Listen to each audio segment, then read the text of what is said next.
Welcome, everybody. I'm Santiago Kneeland, and this is The Divine Within, the invisible connection with God.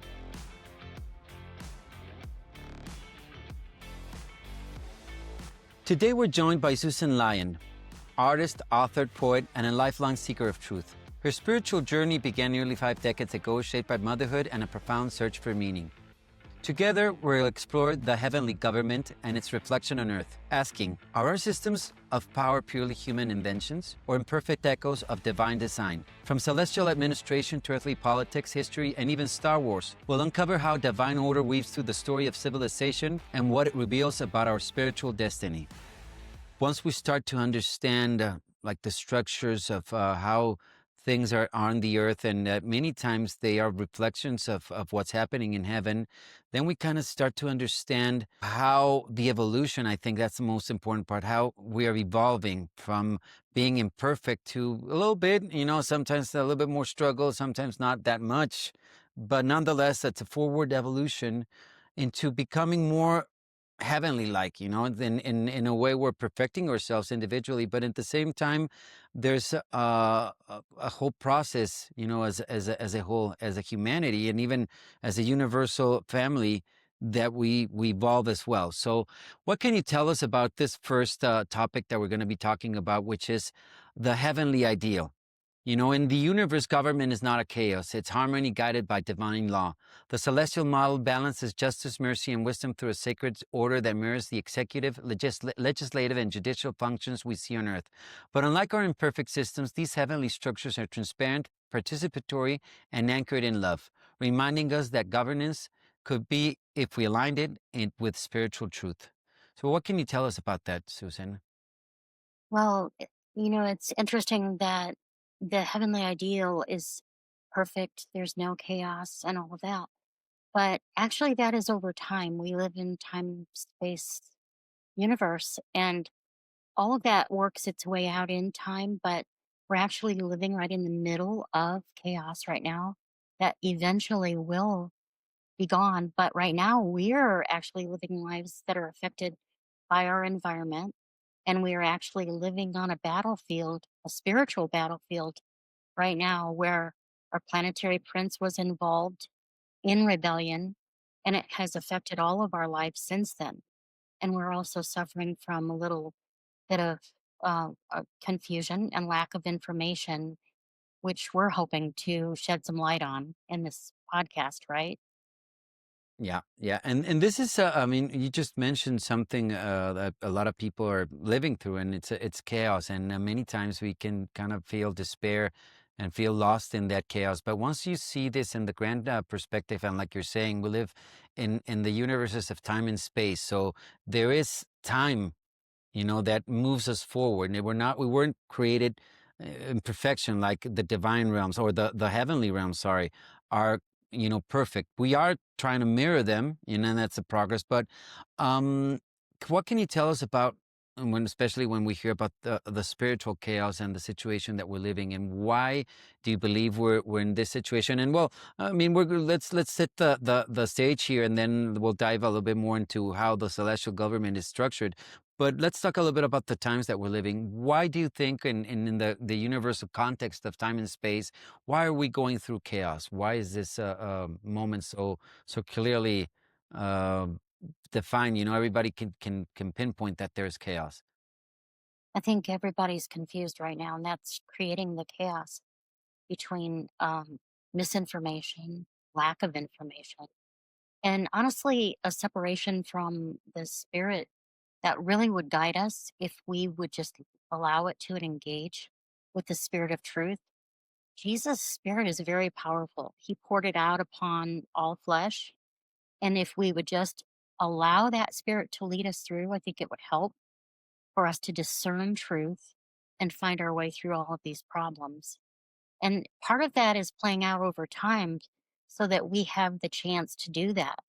In the heavenly realms, they wish they had the chance to prove themselves, like we're getting the opportunity to do. So it's the grass is always greener. We wish we were perfect. We will be in eternity and time, but they wish they had the chance to prove themselves in this exciting adventure.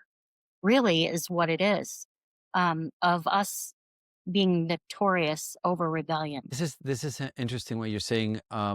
These, I mean, the celestial realms, like you're saying, they were perfect, and that's our model that we're following. So, in a way, you're saying that they wish they were here. You know, we wish that we were perfect, and you're saying that they wish they were here and they had the chance to live through these process. And what I can understand, and this is my understanding of it, is God is also. I mean, when we're one of the qualities of God is we're perfecting ourselves, and God is living that experience. You know, that's the way that the heavenly realms live or experience. I think is through us. You know, they experience what we go through. Even Jesus came and became, you know, mortal flesh to live that experience. So how important it is, you know, because sometimes we see ourselves as maybe unimportant or unconsequential in the story of the universe. But how important this is, you know, that we are, you know, feeding into the what God the Supreme is going to be. And maybe later we can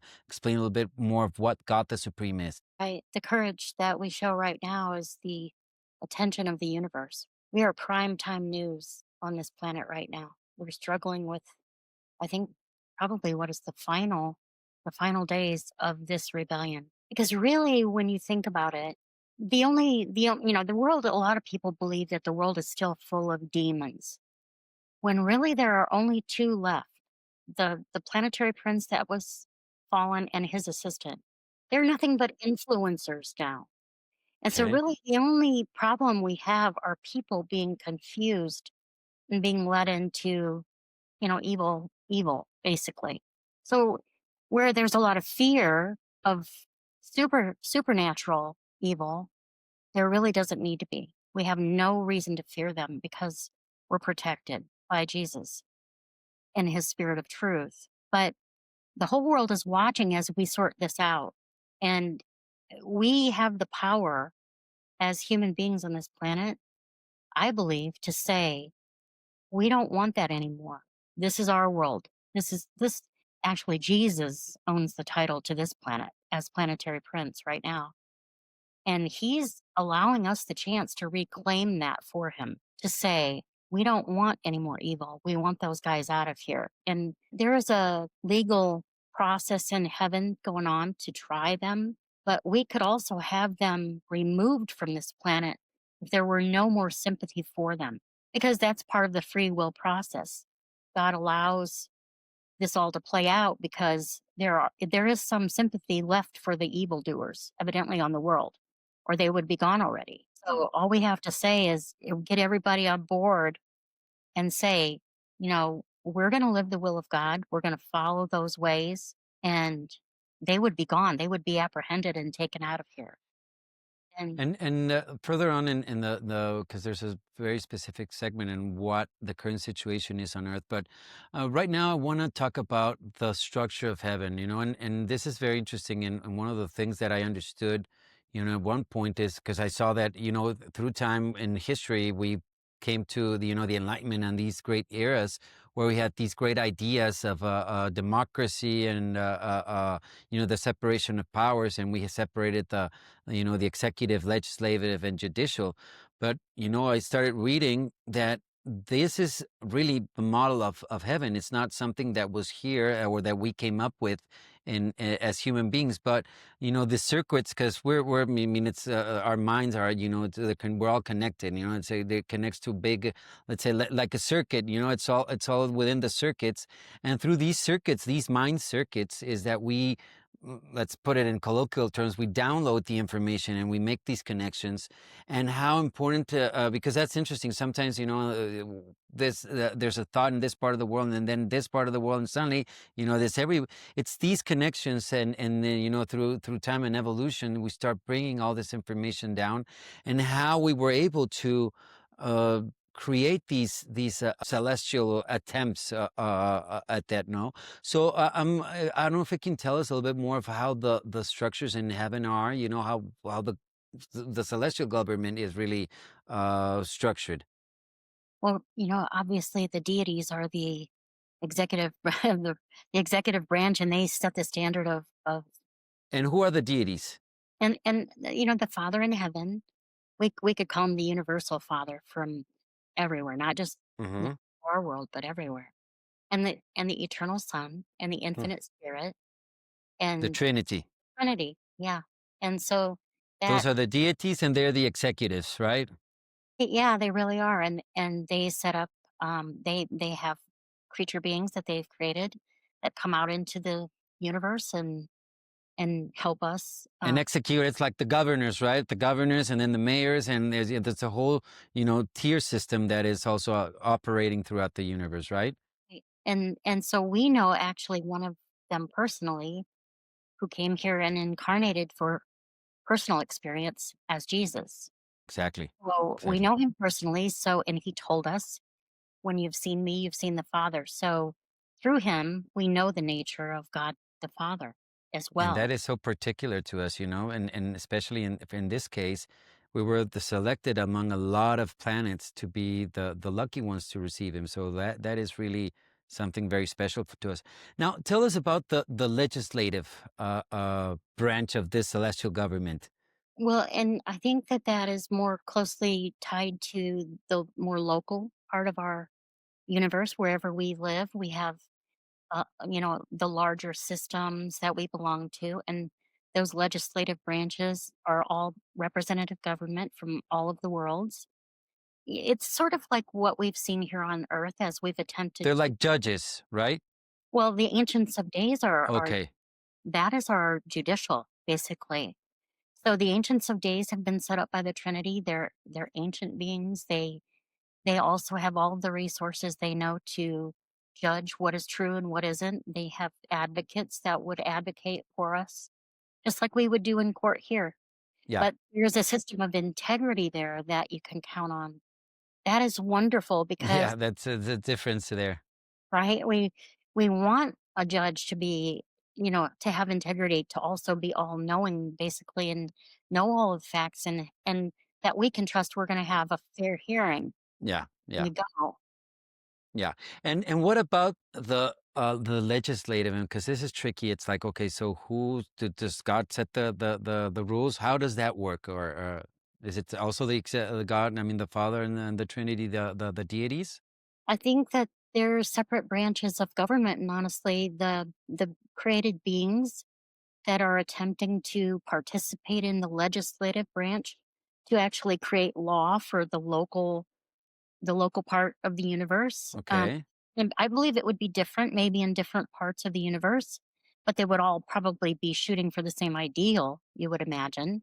But that maybe some of the older parts of the universe, maybe, we're in the newer part of the universe, maybe we're not quite up to their, speed of laws and all of that yet, but we will be someday. But it would be, I would think, representative of what is actually going on in the universe where you're living. What are the problems at that times and the laws that Yeah. What is is what are the laws? And this is, I mean, because we see that the legislation is always evolving. It's not that we set the Constitution because the Constitution got amended right away, right? So, right, and that's the beauty about the how you write the law and how you make these. And it's not only the law; it's the policies of how we interact. Because it's not just you have to do this and it binds you, but it's really how everything works in harmony. So I think that, like any government, it represents the people, of and the situation, because it's not the same thing of different parts of the world. It's different needs, different yeah, backgrounds even. So this is very interesting. So in a way, we can see how we bring this into our imperfect world, and it's a lot of flaws. And maybe somebody that looks at this and says, "Yeah, but these systems are not perfect." Yeah, they're not perfect because they're being executed by humans, which are imperfect beings. But if we look at the heavens and how they're executed over there, that's our model to follow. And that's really interesting because just as Jesus was our model here on earth to be, in line and under the divine presence of God and with communion in God, we can also look at these celestial structures and we can read about them actually and understand further about them. I mean, we have resources here. You can check our links. There's different, it doesn't have to be just text. We have a lot of resources that include audio. that you can read about this. It's not only philosophy, it's not only theology, it's also government that you can find out in these sources that we have. So take a look at them and see if it makes sense, because that's the point. You have to discern what you see, what you hear, and if it makes sense, you can see how it applies to our daily lives, right? Right, exactly. And I think that the ideal is self-government, but as we've seen, we evolve toward that. We don't start out being that way. So in the future ages, we will get to a place where everyone is respectful of others' rights and their existence. They don't overstep their bounds into someone else's rights. But for now, we need laws and government to kind of keep us safe. Yeah, under control. Well, no, and Right. just as I was saying it, it's like a paradox, because we don't want to be under control, but we do need structures, and although they're badly executed many times, it has to come in place in order for us to not kill each other at these stages, right?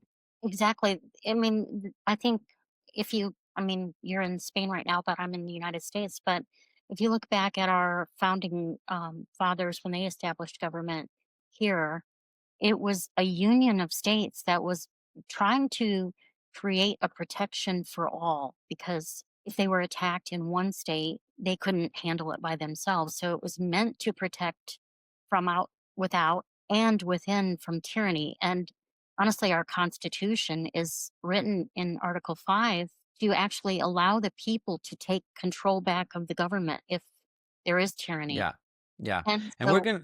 Yeah, there's yeah. Tell me. and as well, as we've seen, we're in the middle of that. On the Divine Within podcast, we'll share real conversations to help you find a personal connection with God. My goal is to support your faith, growth, and journey toward discovering the divine within yourself. Join us to deepen your faith and spiritual journey.